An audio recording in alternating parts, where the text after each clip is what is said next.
நீங்க சொன்ன மாதிரி தான் எல்லாத்தையும் நான் செஞ்சுட்டு இருக்கேன். ஆனா அந்த ராணி இப்ப வரைக்கும் நீங்க சொன்ன மாதிரி எதுவும் பண்ணலையே. என்ன ஒரே ஒரு ஆறுதல், ராணி சித்தார்த் மேல வீட்ல இருக்கிற எல்லாரும் கோவமா இருக்காங்க. 2 பேரும் பயந்து போய் எங்கேயோ ஓடி ஒளிஞ்சிட்டு இருக்காங்க. தமனா, ராணிய நாம குறைவா எடை போடக்கூடாது.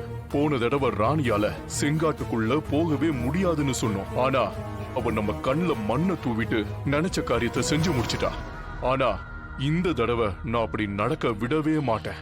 சாமி, இப்ப அவங்க 2 பேரும் எங்க இருக்காங்க, என்ன பண்றாங்கன்னு ஏதாவது தெரிஞ்சுக்க முடியுமா? இப்ப என்ன, அவங்க 2 பேரும் என்ன பண்றாங்கன்னு உங்க 2 பேருக்கும் தெரியணும், அவ்வளவுதானே? அவ்வளவுதான்.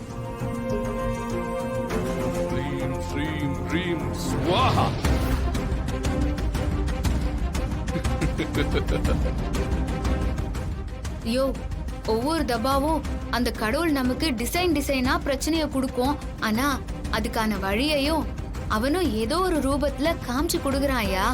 ஆமா ராணி, இப்ப கூட பாரு, இந்த ஊர்க்காரங்கிட்ட விசாரிச்சப்ப அப்படி ஒரு கோவிலே இல்ல, எங்களுக்கு தெரியாதுன்னு சொன்னாங்கல்ல.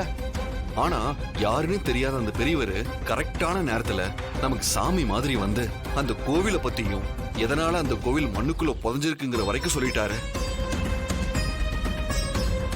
ஆமாயா, நம்ம அந்த கோயில் எல்லைக்குள்ளார போயிட்டாலே சரியா 3 மணி நேரம் அது நம்ம கண்ணுக்கு தெரியும்னு தெளிவா சொல்லிட்டாரே.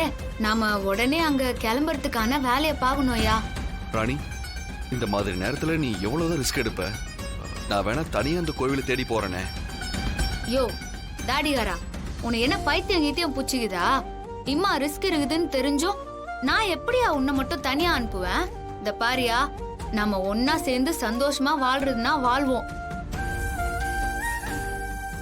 இல்ல ஏதாச்சும் ஒரு ரூபத்துல நமக்கு சாவு வருதுன்னா கூட 2 பேரும் ஒன்னாவே செத்து போயிருவோம். இல்ல ராணி, அது வந்து இப்ப என்ன, என் வயித்து உள்ளார இருக்கிற பாப்பாவுக்கு எதுவும் ஆகக்கூடாது, அதுக்கோசரம் தானே இப்படி சொல்ற? யோ, உனக்கு எதுனா ஆச்சுன்னா அப்புறம் யாரையா என்னையும் என் புள்ளையும் பாத்துப்பா? நீ வாயா, நம்ம 2 பேரும் சேர்ந்தே போவோம். சரி வா. நீயே சொல்லு.